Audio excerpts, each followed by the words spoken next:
What is going on, everyone? This is Eric coming at you from just outside of Hartford, Connecticut. And today, we are going to discuss the Wes Welker trade, which occurred back on March 5th, 2007. Now, this was one of the rare trades between division rivals, as the New England Patriots would acquire wide receiver Wes Welker from Miami in exchange for a pair of draft picks. Now, essentially, Wes Welker was a restricted free agent, and New England was going to offer him a deal that Miami could not match, thanks to a poison pill provision, which essentially meant that the Dolphins couldn't agree to sign him due to cap restraints. Now, rather than go through that, Miami decided to just trade Welker to the Patriots. How did this trade work out? We'll start by looking at the New England Patriots, who got wide receiver Wes Welker. Now, Welker had a spectacular first season in New England, as he led the league with 112 receptions, which also set a franchise record. He would add 1,175 yards and 8 touchdowns as well. He carried that success into the postseason, as he would record 27 catches for 213 yards and a pair of touchdowns. He tied the then Super Bowl record with 11 catches, but the team would lose to the New York Giants. Despite Tom Brady getting hurt early in 2008, Welker had another strong year, ending the season with 111 receptions for 1,165 yards and 3 touchdowns. He would improve in 2009, recording a league-high 123 receptions, which then set the franchise record once more, for 1,348 yards and 4 touchdowns. This was despite the fact that he missed 2 weeks with an injury. In Week 17, Houston safety Bernard Pollard hit Welker, tearing his ACL and his MCL, which kept him out of the Pats' postseason run. He would return in time for Week 1 of the 2010 season, and he played well, catching 86 passes for 848 yards and 7 touchdowns. Now, Welker was benched for the first offensive series of the divisional round against the New York Jets in the playoffs after his infamous foot press conference, during which he made 10 references to feet, which was taking a shot at the coach of the Jets, Rex Ryan, who apparently has a foot fetish.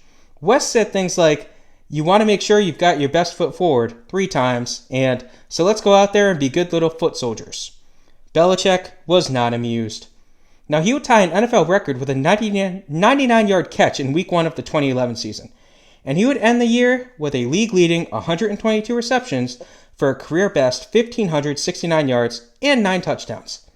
He would record 19 catches for 168 yards with a touchdown during New England's postseason run.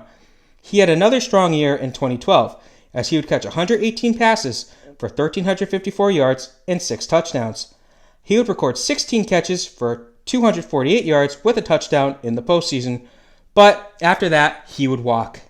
Now, he holds multiple franchise records, including most receptions in a single season, with 123 in 2009, most receiving yards in a single season, with 1,569 in 2011, and most receptions in franchise history, with 672. He was a 2-time first-team All-Pro, a 2-time second-team All-Pro, a 5-time Pro Bowler. He led the NFL in receptions 3 times, and he tied an NFL record with a 99-yard reception. Dolphins gave up a lot in Welker. Now, what did they get in return? So they got a pair of picks in the 2007 draft, the first of which was the 60th overall, which was used to select center Samson Sattel, and Sattel would start all possible 32 games over 2 years, and he was pretty good.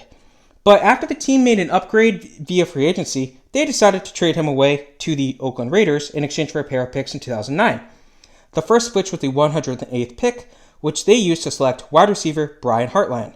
Now, Hartline stepped in as a solid slot receiver for Miami. Over 6 seasons, Hartline started 69 games while appearing in 92.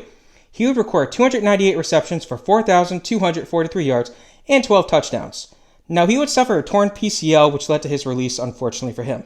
But he did set Miami's record for most yards in a game in 2012, when he had 253 receiving yards on 11 catches. Miami also got the 181st pick in the 2009 draft, which they would use to select offensive tackle Andrew Gardner. And Gardner would appear in a single game in 2009 before being released after the season. Now, the Dolphins also got the 238th pick in the 2007 draft from the Patriots in exchange for Welker. They would use that to select defensive end Abraham Wright. And Wright would spend a single year on the team, but failed to record any stats. The last team we're going to look at is the Oakland Raiders, who got a player and a pick. The player they got was center Samson Sattel, who had a rough first year in Oakland. Now, he stepped up and had a solid next 2 seasons, but then he would walk as a free agent. Now, they also got the 126th pick in the 2009 draft, which they would use to select defensive end Slade Norris. And Norris started off on the practice squad until November. Then he got called up, would compile 2 tackles over 4 games before going on the IR due to a hamstring injury, and then ultimately getting waived. Now this was the Wes Welker trade. Hope you guys enjoyed this. Have a good rest of your day.